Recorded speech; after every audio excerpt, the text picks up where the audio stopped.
आज हम पढ़ेंगे हिप बोन। ये राइट साइड की बोन है। सबसे पहले इसकी हम साइड डिटर्मिनेशन करते हैं। जो एसिटेबुलम है वो होना चाहिए लेटरल साइड पे। जो इलियम है वो होनी चाहिए सुपीरियर टू द एसिटेबुलम। और जो ऑब्टूरेटर फोरामेन है वो इंफीरियर टू द एसिटेबुलम होना चाहिए। फिर हम डिस्कस करते हैं एनाटॉमिकल पोजीशन। एनाटॉमिकल पोजीशन जिस तरह मैंने बोन पकड़ी हुई है इस तरह होती है anatomical position of the right hip bone. जो प्यूबिक ट्यूबरकल है, प्यूबिक ट्यूबरकल और एंटीरियर सुपीरियर इलियाक स्पाइन वो सेम कोरोनल प्लेन में होनी चाहिए, same coronal plane. The pelvic surface of the pubis is directed upward and forward. The symphyseal surface of pubis should be lie in the medial plane. इस तरह से anatomical position हमें पता चलती है। ये एक रियल ह्यूमन बोन है। हिप बोन जो होती है वो 3 बोन से मिलकर बनती है, इलियम, प्यूबिस और स्कियम। सबसे पहले डिस्कस करते हैं इलियम को। इलियम के होते हैं 2 पार्ट्स, बॉडी ऑफ इलियम और crest of the ilium. Ilium की जो होती हैं वो तीन बॉर्डर्स होते हैं और 2 सरफेसेस होती हैं। 3 बॉर्डर इस तरह की ये है। सबसे पहले हम इसको पकड़ेंगे एनाटॉमिकल पोजीशन में। ये है इसका एंटीरियर बॉर्डर, ये है इसका पोस्टीरियर बॉर्डर, ये है इसका मीडियल बॉर्डर। इलियम की 2 सरफेसेस होती हैं, एक होती है पोस्टीरियर सरफेस, ग्लूटियल सरफेस और पेल्विक सरफेस। और एंटीरियर साइड पे जो सरफेस होती है इसे कहते हैं इलियाक सरफेस। इलियाक सरफेस पे इलिया का एक फोसा होता है, कहते हैं इलियाक फोसा। पोस्टीरियर साइड पे 3 ग्लूटियल लाइंस होती हैं। जो ये आप ऊपर वाली लाइन देख रहे हैं ये है पोस्टीरियर ग्लूटियल लाइन। जो मिडिल वाली ये लाइन है ये है एंटीरियर ग्लूटियल लाइन। और ये नीचे वाली लाइन इसे कहते हैं इंफीरियर ग्लूटियल लाइन।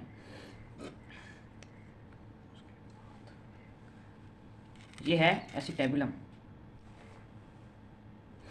जब हम क्रस्ट से नीचे आते हैं एंटीरियर साइड पे तो एक स्पाइन आती है जिसे हम कहते हैं एंटीरियर सुपीरियर इलियाक स्पाइन। उससे नीचे एक और स्पाइन आती है जिसे हम कहते हैं एंटीरियर इंफीरियर इलियाक स्पाइन।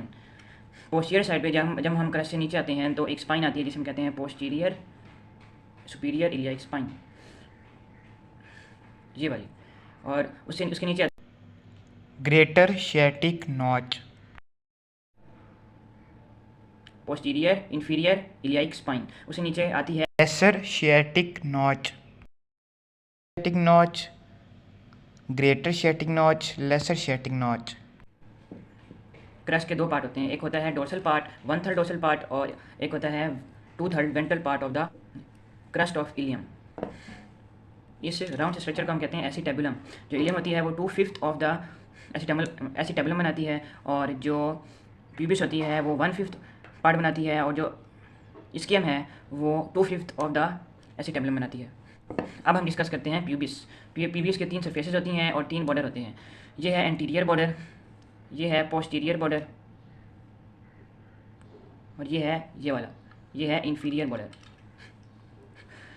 पहली सरफेस है एंटीरियर सरफेस, फिर है मीडियल सरफेस, फिर है पोस्टीरियर और पेल्विक सरफेस। उसके बाद इसके 2 रेमस होते हैं, एक सुपीरियर रेमस, ये इंफीरियर रेमस। ये है ट्यूबरकल ऑफ प्यूबिस और ये है ट्यूबरोसिटी ऑफ प्यूबिस। ये है प्यूबिक ट्यूबरोसिटी और ये है सिम्फाजियल सरफेस।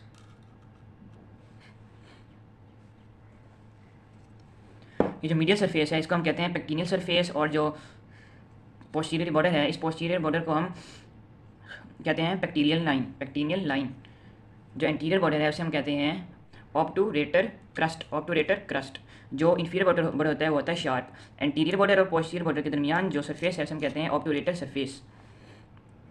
यहाँ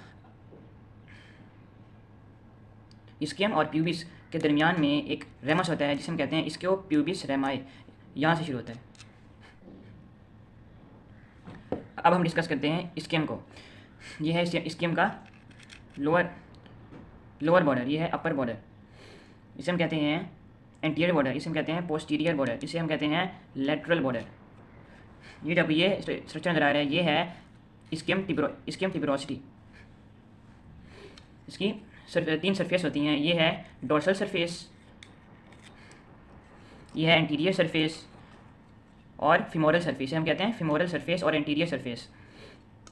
ये जो आप बैक साइड पे देख रहे हैं सरफेस ये है पोस्टीरियर सरफेस और pelvic surface of the ischium. Anterior inferior side पे यहाँ पे इलियम की ट्यूबरोसिटी होती है और उसके नीचे ऑरिकुलर सरफेस होती है।